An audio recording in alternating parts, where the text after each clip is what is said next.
यदि किसी राज्य में और किसी राजा के शासन में किसी स्त्री के साथ अनाचार, अत्याचार और उसका सीलभंग हो रहा है, तो ये मान लीजिए कि वो राज्य और वो राजा कभी सुखी नहीं रह सकते। ये हमारे शास्त्र कहते हैं, क्योंकि वो स्त्री कभी भी किसी भी स्थिति में अपना धन तो अर्जित कर सकती है, किंतु अपनी उस लज्जा को या अपने उस गहने को दोबारा प्राप्त नहीं कर सकती।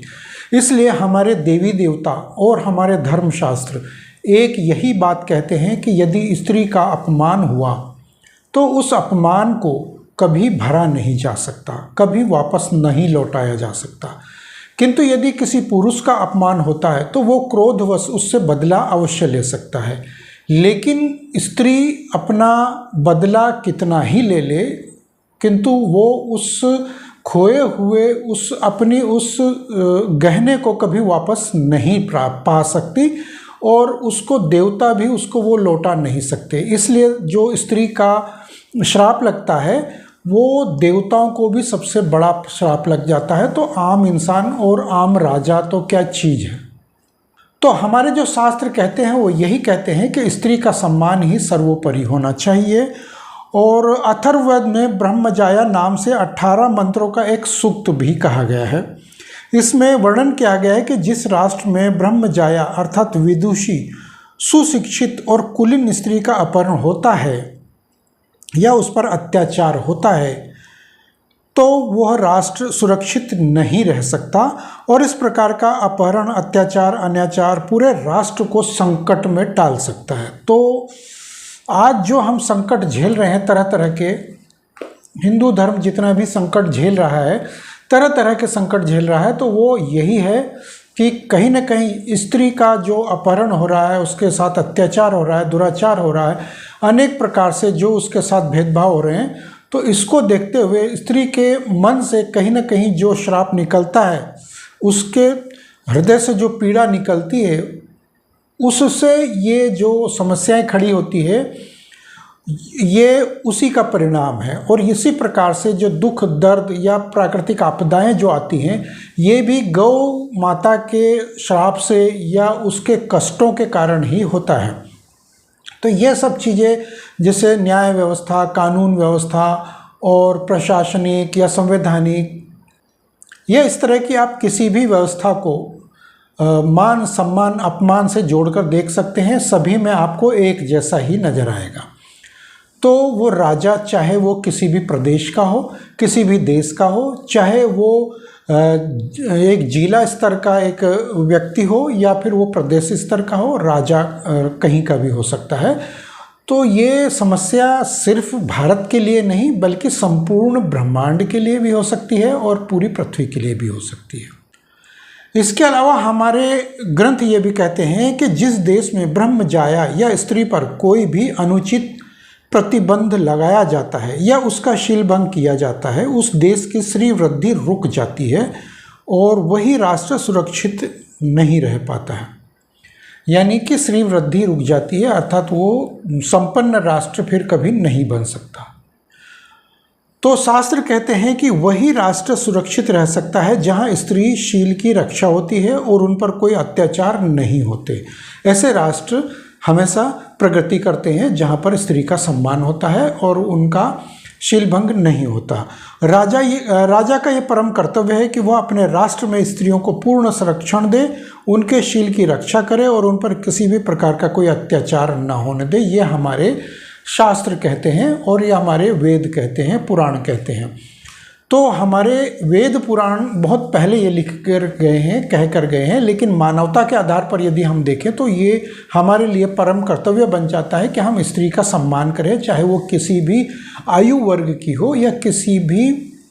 वो कुल की हो या फिर वो किसी भी वर्ण की हो। तो हमें उनका सम्मान करना चाहिए और सदैव उनको सम्मान देना चाहिए और उनके लिए मार्ग छोड़ना चाहिए, हमारे शास्त्र ये भी कहते हैं। तो आज जो परिस्थितियां हमारे सामने हैं वो बिल्कुल इसके विपरीत है और भले ही हिंदू यानी कि सनातन धर्म से जुड़े हुए लोग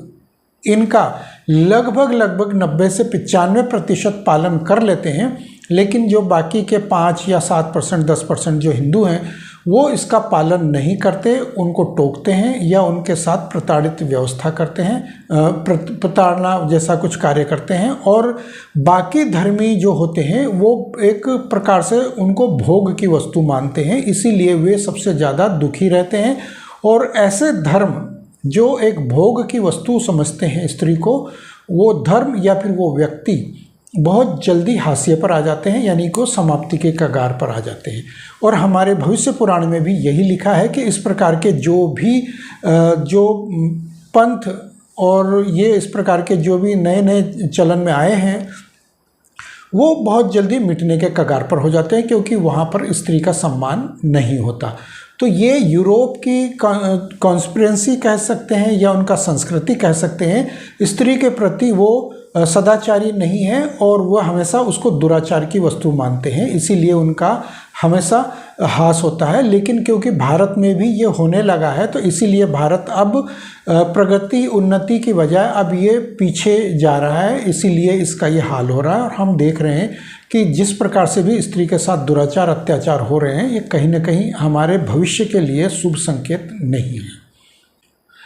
दूसरी तरफ अगर हम देखें तो स्त्री भी अब यदि मॉडर्न ज़माने की तरफ अग्रसर हो रही है और मॉडर्न तरीके अपना रही है, तो कहीं ना कहीं उसको भी चाहिए कि वो भी एक सभ्यता, एक संस्कृति और एक प्रकार से वो अपने जिसको एक लिमिटेशंस कहते हैं अंग्रेजी में, उसका पालन करना चाहिए और उसको अपने वस्त्र और अपने सम्मान का स्वयं ध्यान रखना चाहिए। और उसकी अपनी एक महत्वपूर्ण स्थिति है समाज में, परिवार में। उस स्थिति और उस महत्वपूर्ण ओहदे को बनाए रखने के लिए उसको स्वयं ही ये करना होगा, पालन करना होगा। और क्योंकि यदि वो मॉडर्न एजुकेशन में यदि वो रम गई है, तो हमारी मॉडर्न एजुकेशन पॉलिसी ये अलाउ नहीं करती कि एक स्त्री सभ्य बन के रहे, क्योंकि मॉडर्न एजुकेशन का यही अर्थ है कि किसी भी प्रकार से भारतीय समाज, सनातन समाज छिन्न भिन्न हो जाए और स्त्री जो है वहाँ समाज में, हिंदू समाज की या सनातन समाज की, वो अपवित्र होती रहे या अपवित्र हो जाए, ताकि उसके अपवित्र होने से हिंदू संस्कृति और हिंदू धर्म के जो परिवार हैं वो बिखरते चले जाए और समाज टूटता चले जाए। और उसके बाद यहाँ पर शासन या प्रशासन का एक नया जोर आ जाए और संवैधानिक तरीका अपनाकर इस समाज को किसी भी प्रकार से कमज़ोर किया जाए। तो यही एक सनातन संस्कृति का दुर्भाग्य है कि हम संविधान को तो मानते हैं, लेकिन हम अपनी संस्कृति को और हम अपने पौराणिक ग्रंथों को नहीं मानते, क्योंकि पौराणिक ग्रंथ हमें ये सम्मान देते हैं, हमें सीख देते हैं, शिक्षा देते हैं कि स्त्री का सम्मान सर्वोपरि है। लेकिन आजकल हम देख रहे हैं कि स्त्री का सम्मान सर्वोपरि नहीं रह गया है, भले ही संवैधानिक तौर पर वो अपना अधिकार मानती है और जताती है, लेकिन वास्तविक तौर पर देखा जाए तो संविधान इसका उपहास उड़ाने की इजाज़त देता है कि स्त्री का